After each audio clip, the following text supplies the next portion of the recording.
Hoy quiero hablarles de cómo es la historia de los hospitales, de dónde se formaron, cómo se formaron. Los hospitales se formaron en el siglo VI después de Cristo y nace en el seno de la iglesia. Y este tenía un nombre bastante particular, se llamaba Hospitia.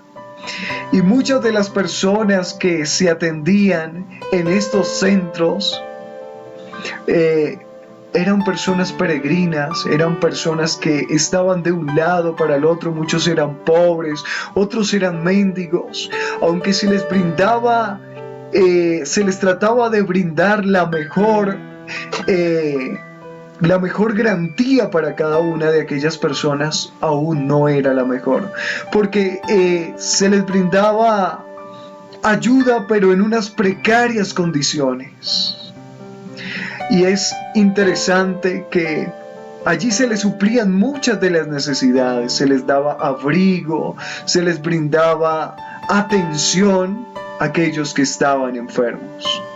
Pero quiero hablarles de lo que sucede cuando una persona es internada hoy en día en un hospital.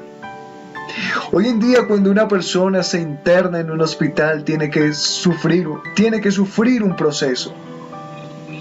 Tiene que desapegarse de su familia, de sus hijos y de todas aquellas personas que lo rodean. Y tiene que aceptar que está viviendo una enfermedad.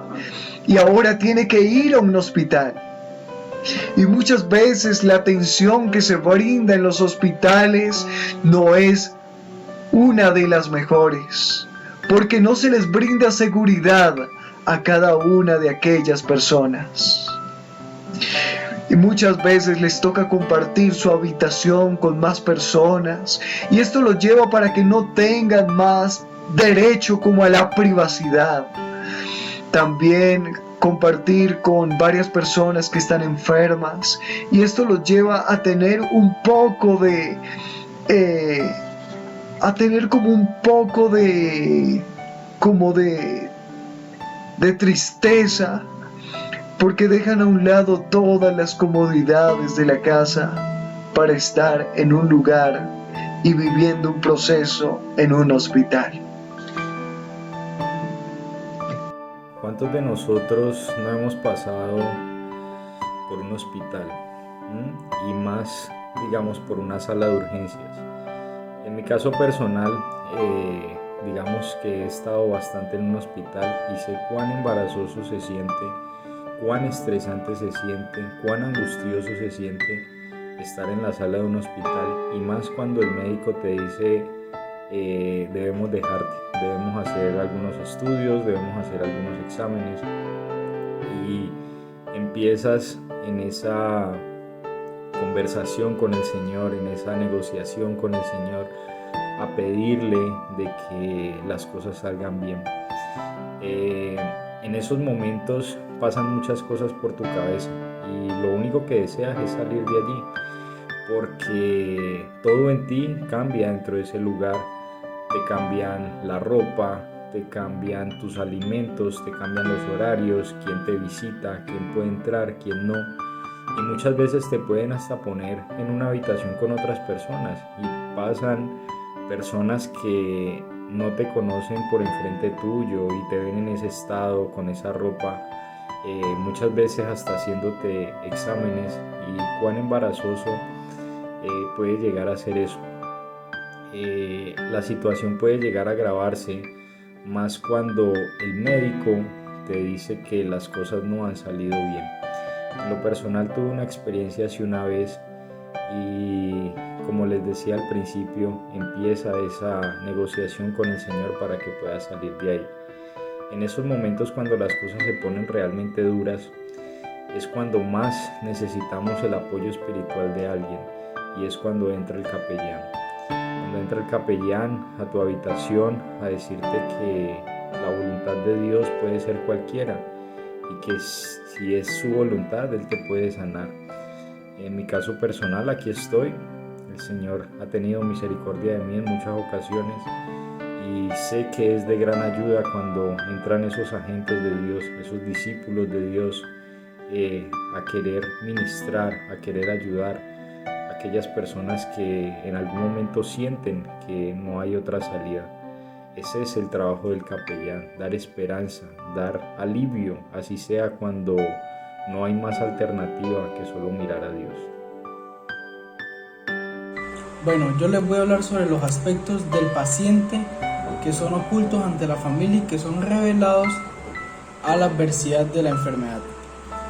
En muchas ocasiones el paciente tiene una relación conyugal que no ha sido ni legalizada y que es desconocida por todos sus familiares y demás personas. Estas relaciones llegan a tal punto donde puede haber hijos desconocidos que cuando está en la enfermedad del paciente son revelados ante los otros familiares. Esto claramente produce un triángulo amoroso. Muchas veces también la persona enferma posee recursos económicos que los mismos familiares no conocen o hasta ese momento no conocían. En ese momento se forman varias preguntas, las cuales pueden ser: ¿qué hacer con los bienes económicos? ¿Cómo distribuirlos en caso de la muerte?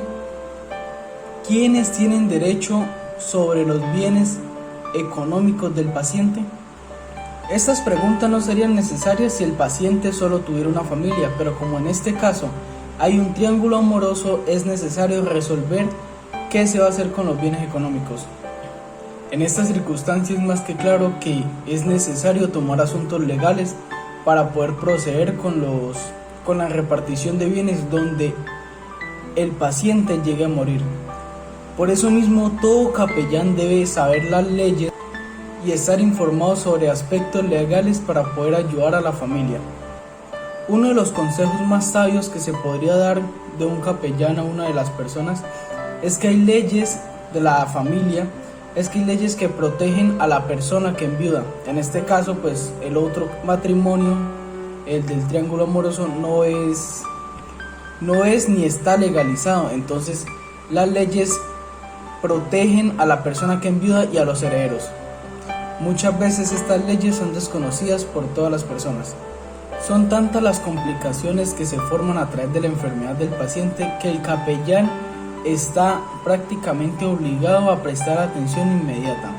Claramente esta atención debe ser de acuerdo como lo quiera el paciente y los familiares del paciente, ya que debemos también respetar el radio de acción de las personas afectadas. Si ellos nos invitan, nosotros debemos ir y que nos permitan como capellanes poder actuar y ejercer nuestras funciones. El diagnóstico médico y la reacción del paciente es algo muy importante.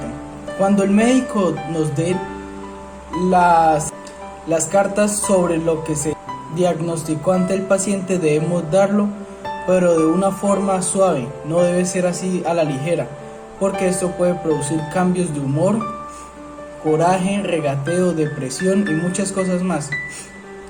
Esto claramente no quiere decir que le vayamos a ocultar los resultados al paciente, ya que él más que nadie debe saber. Y vuelvo a repetir, el diagnóstico médico debe ser dado de una forma suave que la persona pueda entender claramente lo que el médico quiso decir. Gracias.